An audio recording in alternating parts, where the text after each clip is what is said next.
바라보고 있냐면은 2008년 금융위기를 극복하는 과정에서 돈을 되게 많이 풀었어요. 근데 그 돈을 풀고 나서 이거를 다시 회수를 해야 되잖아요. 그 정상으로 돌아가야 되잖아요. 그래가지고 2013년에 네. 연준에서 우리가 자산 그 자산 매입 시중에다가 돈 양적완화하던 걸 좀 줄일게요. 우리 미국 경제는 좀 이제 괜찮아진 것 같아요. 그래갖고 좀 줄이겠습니다라고 얘기를 했더니 신흥국들이 다 난리가 났어. 그러니까 야 미국의 금리가 올라가면 미국의 시장 금리가 올라가면 미국 달러 좋아하는 사람들이 다 미국으로 갈 거다. 그 신흥국에 있는 자금이 쫙 빠져나가고 미국으로 다시 돌아가는 그런 발작 증상이 났어요. 그래가지고 그거를 테이퍼링을 한다 그랬더니 발작 펜트럼이나더라. 그래서 테이퍼링 펜트럼, 테이퍼 펜트럼이라고 불러요. 그리고 나서 미국이 이제 원복을 합니다. 아니야, 우리 테이퍼링 안 할게. 그리고 우리 신흥국하고 스텝을 좀 맞출게.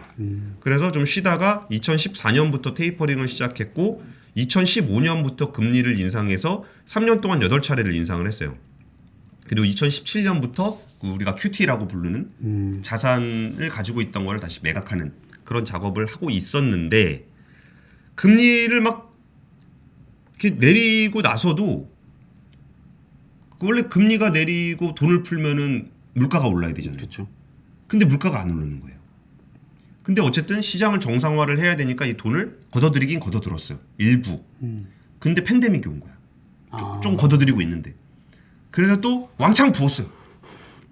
그리고 여기에 또 뭐가 있었냐면은 야 우리가 한 10년 돈 쏟아 부어 봤는데 물가 안 오르더라. 그래가지고 그 당시에 어떤 논의가 있었냐면은 MMT 이른바 현대통화이론이라는 굉장히 특이한 가설이 나왔는데 현대통화이론은 뭐냐면 그 주로 그걸 주장하는 분들 중에 되게 진보적인 분들이 많았거든요.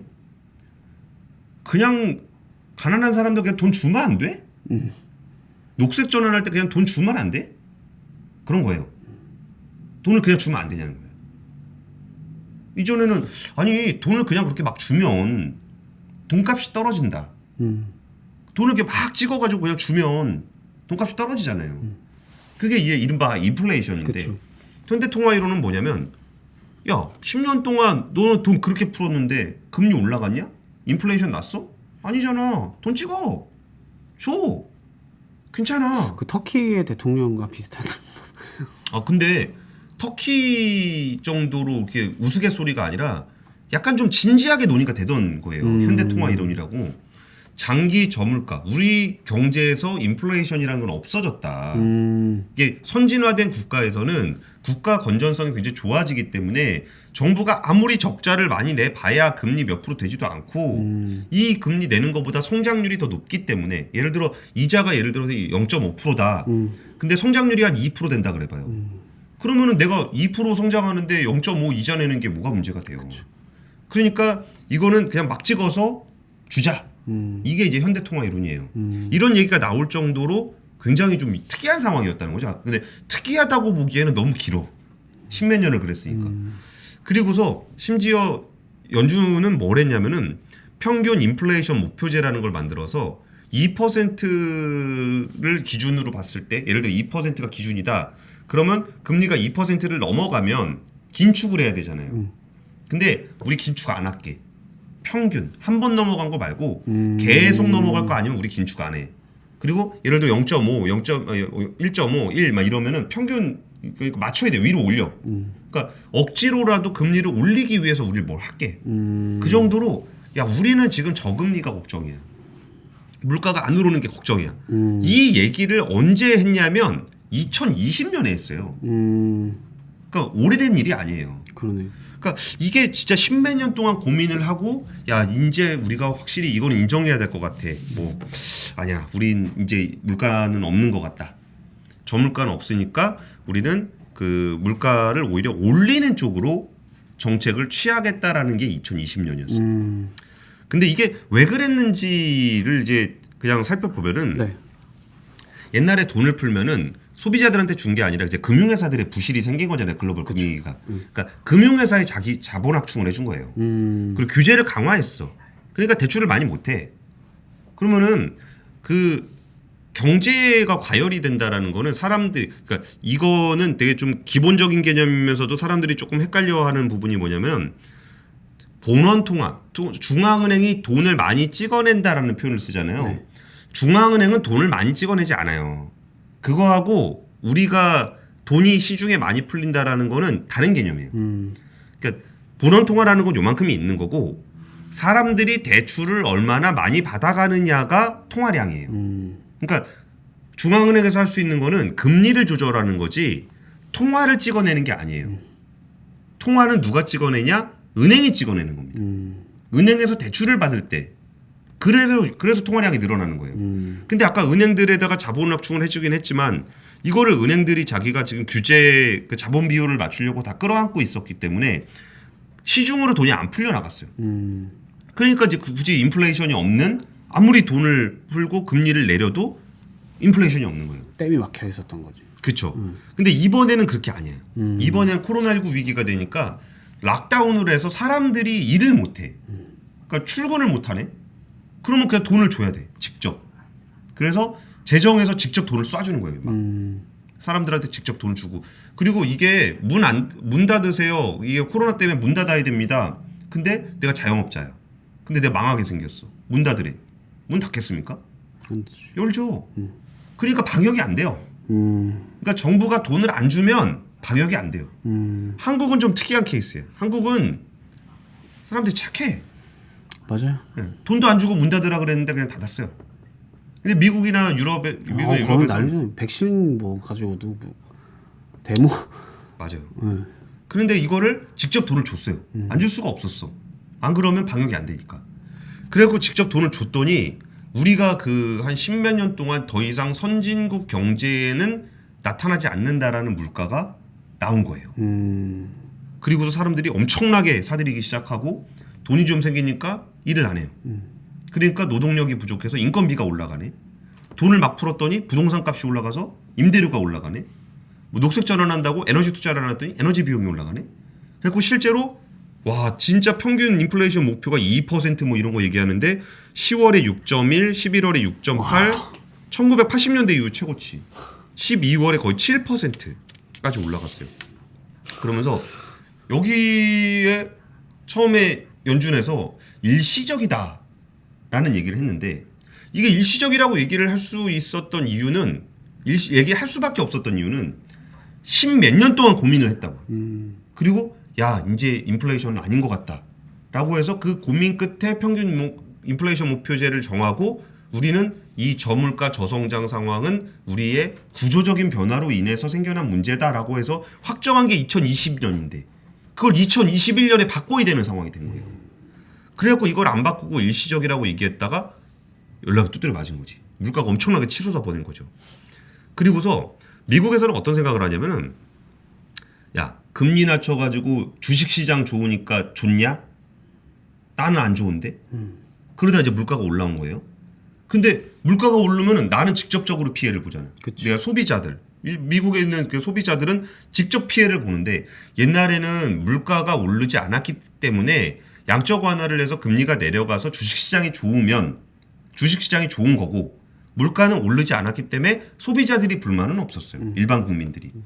근데 이번에는 금리를 인하를 한 효과 때문에 자산 시장은 좋은데 내 물가가 오르니까 내가 열받는 거야. 근데 미국은 주로 기관 투자자들이 하니까 야 기관 투자자들은 무슨 나스닥이 어쩌고저쩌고 S&P가 어쩌고저쩌고 막 엄청 돈 벌었다는데 난 이게 뭐야? 왜 나의 렌트비는 올라가고 왜 이렇게 집값이 비싸? 왜 이렇게 음식값이 비싸? 왜 이렇게 물건이 없어? 불만이 막 올라가는 거예요. 그래서 도표를 그려보면 바이든의 지지율 하향세와 물가가 오르는 게 딱 일치해. 딱 역으로 딱 만나요. 그러니까 바이든 행정부 입장이 지금 바이든의 지지율이 33%인데 공화당 지지자 중에는 고작 2%. 그러니까 바이든 이게 너무 없어요. 인기가 너무 없어. 이게 뭐 이유는 많죠. 뭐 여기 아프가니스탄에서 돌아온 것부터 해가지고 뭐 많긴 한데 어쨌든 물가 때문에 바이든 행정부가 지금 굉장히 곤혹스러운 상황이에요. 그러니까 물가를 잡아야 돼. 또 11월에 중간 선거했거든요. 네네. 여기서 지면 바이든 대통령은 그냥 그대로 식물되는 거예요. 그러니까 이런 이유들 때문에 물가를 안 잡을 수가 없는 상황이 돼버렸어요. 그래서 근데 이게 되게 딜레마가 있어요. 어제 바이든 대통령이 우리가 20년 만에 미국이 중국보다 빠르게 성장했다. GDP가 5.7%였다. 여러분, 내가 경제 성장률 이만큼 만들었습니다. 했거든요. 근데 지금 물가를 잡고 싶으면 성장률이 꺾이는 걸 감수해야 돼요. 그러니까 성장률이 꺾이는 걸 감수하지 않고 물가를 잡을 수는 없어요. 근데 성장률은 자랑하고 싶고 물가는 잡고 싶고 이게 굉장히 골치 아픈 상황인데 어쨌든 연준한테 떨어진 미션은 물가다. 물가를 잡아야 된다. 라고 해서 지금 물가를 잡아야 되는 긴축을 강화해야 되는 그런 포지션을 연준을 가질 수밖에 없게 됐고 그것 때문에 이걸 잡기 시작하면서 주가가 박살이 나고 있는 거죠. 발톱을 드러낸 거죠. 예. 그래서 나스닥은 그냥 평가들을 좀 들어보니까 나스닥은 좀 올랐던 게 빠진 거라는 평가가 좀 있고 그 코스피는 좀 과하게 빠진 것 같다라는 맞아요. 평가가 좀 있어요. 그리고 거기에다 더해서 우리 마음을 너무 잘 반영하고 있는 것 같아요. 그 장 좋을 때 많이들 들어왔잖아요. 근데 작년부터 우리가 저 터진 지가 지금 꽤 됐잖아요. 근데 이렇게 빠져버리니까 야 이게 못 해먹겠다 싶은 거예요. 근데 우리 코스피의 지금 주포가 개인인데 그 개인 중에서도 되게 오랫동안 탄탄하게 주식시장에 꾸준하게 하고 있던 사람들이 주포가 아니라 신규로 유입된 사람들이 되게 많다는 말이에요. 주린이 이른바 저희 찐이 PD 좀 바뀌었는데 찐이 PD, 뽀 PD 이런 사람들이 지금 우리 코스피를 받치고 있는데 이렇게 좀 두드려 맞고 나니까 하기 싫은 거야. 야 진짜 내가 원금만 찾으면 이 시장을 떠나고 싶다. 그런 사람 정말 많을 거예요. 근데 그런 분들이 유출이 되기 시작하는 거예요. 장이 빠지니까. 그래서 오늘 같이 얘기 나눠봤던 전문가는 한 3천 정도를 봤었는데 이 개인들 빠지는 거 보니까 한 10% 정도는 좀 더 뺄 수도 있겠다. 수급적인 이유만 봤을 때. 그래서 한 2,700 정도를 좀 보더라고요. 하단 그러니까 지지선 하단 지지를 얘기하는 건지 아니면 에버리지를 그 얘기하는 정도 것까지는 그 박스권이 어디로 네네. 될지 이거는 조금 애매한 것 같은데 어쨌든 이런 상황입니다. 그래서 이번에 1월 FOMC를 다 주목을 하고 있었던 거예요. 지금 연준 때문에 지금 주가 다 박살났는데 연준에서 도대체 뭐라 그러나 보자. 근데 뭐 별 얘기는 없었습니다. 근데 궁금해는 할 거니까 그냥 쭉쭉 읽어드리겠습니다. 시간도 다 된 것 같고. 예전 인상 사이클은 분기별로 한 번씩 인상했는데 이번에도 그럴까요? 아니면 앞에 몰아서 하고 나중에 느슨하게 할까요? 이런 질문이 나왔어요. 그러니까 이거를 11월이든 1월이 됐든 이게 퉁퉁퉁퉁 나눠서 할 거냐 아니면 기대 인플레이션을 잡기 위해서 한 번에 그냥 확 해버리고 기대 인플레이션 좀 잡히면 그 뒤에는 좀 느슨하게 할 거냐 이런 식의 질문입니다. 근데 연준에서는 파월 의장은 아직 몇 번 할지 인상된 거를 결정할 건 없다라고 얘기하면서 과거와 다른 점은 고용과 물가가 훨씬 강하다는 점이다. 라는 거는 앞에다가 좀 몰아서 세게 할 가능성에 대한 얘기를 좀 하고 있어요. 점도표상으로는 한 3번 정도 얘기하는데 그 시장에서는 한 6번 정도 6번. 하지 않겠냐? 6번도 너무 적은 거 아니냐? 이런 얘기들도 좀 나오니까 이거는 차라리 초반에 좀 몰아쳐서 해서 잡아놓고 뒤에 좀 느슨하게 가는 게 오히려 이 연준의 포지션이지 않을까라는 생각을 하고 있고 그리고 요 정도를 시장이 조금 어느 정도 반영을 하고 있다라는 얘기를 해요. 채권 쪽에서는 6번. 6번 정도 하는데 앞에서 좀 몰아쳐서 하는 거를 채권 시장은 좀 반영을 하고 있는 것 같고 주식은 이제 뒤늦게 이거를 좀 반영하고 있는 단계에서 이게 좀 많이 출렁였던 그런 것 같아요. 고용도 되게 중요한 그 연준의 목표거든요. 그쵸. 근데 이게 지금 고용이 되게 안 늘어요. 그 고용이 팍팍팍 늘어야 되는데 신규 일자리가 안 생겨요. 그러면 연준 입장에서 진짜 골치 아픈 거거든요. 물가가 오르면 잡아야 되는데 고용이 안 올라오니까 그럼 오히려 더 완화를 해야 되나? 이런 고민을 하고 있었거든요. 그랬더니 지금 그 현재 고용 시장을 완전 고용이라고 판단하냐? 완전 고용이라고 판단하면 잡을 수 있죠. 근데 지금 신규 일자리가 안 나오고 있는 상황이니까 완전 고용이 아니라고 봐야 되냐? 이런 건데 여기에 대해서 뭐냐 그랬냐면 현재 고용 시장은 물가 안정성을 해치지 않는 수준에서 완전 고용이라고 판단된다. 단기적 완전 고용. 이게 뭔 얘기냐면 사람들이 일터로 복귀하지 않는 것을 감안하면 완전 고용. 그러니까 일자리가 많이 안 생기는 이유가 경기가 안 좋아서 그런 게 아니고 경기는 괜찮은데 사람들이 일하러 안 나오기 때문이다. 코로나 영향도 있고. 예. 그러면은 이거는 경기가 안 좋아서 생겨난 일자리 부족이 아니기 때문에 연준은 여기에 대해서 대응할 필요가 없어요. 그리고 일자리는 무시해도 된다는 거죠. 그런 그쵸. 판단을 하면. 그러니까 신규 일자리가 많이 나오지 않는 부분들을 무시해도 된다는 거지. 네. 그리고 완전 고용은 비즈니스 사이클에 따라 달라진다. 라는 얘기를 하면서 참가율이 상승하면 사람들이 일을 하러 나오게 되면 완전 고용의 수준이 좀 더 올라가게 될 것이고 그에 따라 고용 수준도 개선하게 될 것이다. 그러니까 장기적 완전 고용은 조금 더 상황을 지켜보면서 해야 될 거다. 어쨌든 단기적으로는 완전 고용이라고 본다. 잡겠다는 얘기죠. 자산 정상화 원칙을 보면 자산을 상당히 줄여야 될 것 같은데, 그러니까 금리 말고 그 가지고 있는 장기채를 엄청나게 시장에 내다 팔아서 시장에서 돈을 흡수해야 될 것 같다라는 질문을 했는데 여기에 대해서 뭐 아직 자산 정상화는 원칙만 제시한 거고 아직 그렇게 많이 준비하진 않았다라는 얘기를 하면서 그 자산이 훨씬 더 커졌고 경기가 훨씬 강하기 때문에 지난번보다 일찍 움직일 요인이 되는 것은 맞다. 이 얘기도 뭐 아직 준비된 건 아니지만 우리는 해야 한다라는 얘기를 하고 있고요.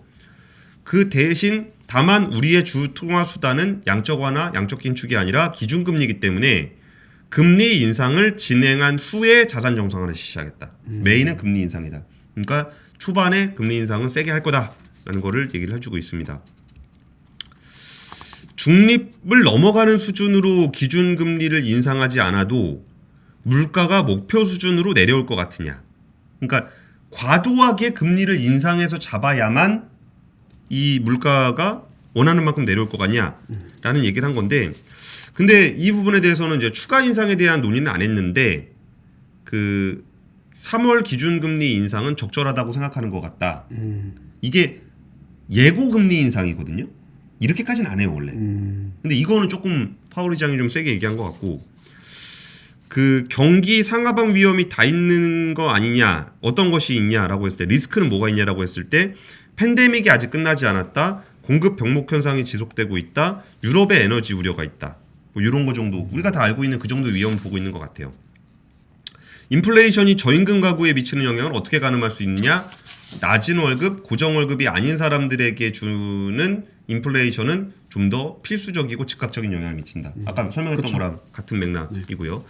그럼 병목 현상은 언제 완화될 수 있을 것 같냐? 이게 병목 현상도 물가 인상에 되게 중요한 요인이거든요. 근데 병목 현상은 중국에서 안 들어오는 거니까 미국이 어떻게 할 수가 없어요. 근데 여기에 대해서는 별로 자신이 없어 보이는 것 같아요. 나는 병목 현상이 올해 완화될 거라고 얘기한 적은 없다. 완화가 올해 하반기에 시작될 수도 있지 않겠냐 정도 얘기를 한 거다. 뭐 이 정도 얘기를 했습니다. 재정 부양책이 과했다고 판단하는가? 이 금리 인상의 원인은 바이든 행정부의 재정 정책이 문제인가? 라는 질문에 대해서는 그거를 판단하기는 좀 이른다. 라고 얘기하면서 25년 후에 역사학자들이 판단하게 될 것이다. 25년이요? 네. 2025년이 아니라 25년 후에 역사학자들이. 그리고 팬데믹 직후에 경기에 구조적인 악영향을 미칠 리스크가 있었기 때문에 재정 정책은 필요했다. 근데 어쨌든 그걸 어떻게 회복할 것인가 라는 정도의 얘기를 하고 있어요. 어때요? 확 잡으려고 그러는 것 같죠? 그런 것 같습니다. 네. 세게 얘기한 확실히 한국은행도 조금 뭐 잘은 모르겠지만 세게 얘기하고 있다는 듯한 느낌을 받는데 네. 그 뒷배경에는 방금 권순우 기자가 얘기한 이런 연준의 어떤 움직임까지 반영이 된 게 우리 한국은행에 또 좀 반영이 된 게 아닌가, 좀 그런 생각이 들게 하는 대목이네요. 그렇죠. 연준이 이렇게 세게 얘기하는데 한국은행이 그쵸. 세게 얘기 안 하면 잘못 신호가 잘못 갈 수도 있는 거거든요. 그럼 막 자금 빠져나갈 수도 있는 거니까 네. 그래서 그런 것 같아요. 어쨌든 지금 뭐 중요한 거는 파월 의장을 비롯한 연준의 스탠스가 시장에 얼마나 반영이 돼 있을까가 중요한 건데, 그거에 대해서 제가 좀 이코노미스트들한테 물어봤던 걸 아까 설명드렸던 것처럼 채권 시장은 뭐 대여섯 번까지는 좀 어느 정도 반영하고 있는 것 같고 주식 시장은 조금 더 반영을 해야 될 것 같은데, 그 이게 긴축을 이렇게 확 해갖고 경제 성장률이 푹 꺾이면 그렇죠. 그러면 그것도 시장에는 좀 악영향을 주지 않을까? 저는 이게 좀 고민이긴 하거든요. 그래서 지금 주식시장 빠지는 게 변동성이 단기에 해소되진 않을 것 같아요. 좀 변동성이 좀 있을 것 같아요. 맞아요. 그래서 좀 그게 긍정적인 메시지를 드리지 못한 오늘 뭐가 다 안 좋네. 그러게요. 그래서 빨리 접읍시다. 반납. 영수증 내면 반납 안 되나요? 영수증 내면 반납은 해주는데 법원 가시면 법원도 안 되겠다. 수수료를 많이 까. 내가 10,000원 주고 샀는데 7,000원밖에 안 거실러줘. 돈 들어온 돈이 나간 돈은 10,000원인데 그렇죠. 환불 눌렀는데 왜 7,000원만 들어와? 이게 유튜브 같아.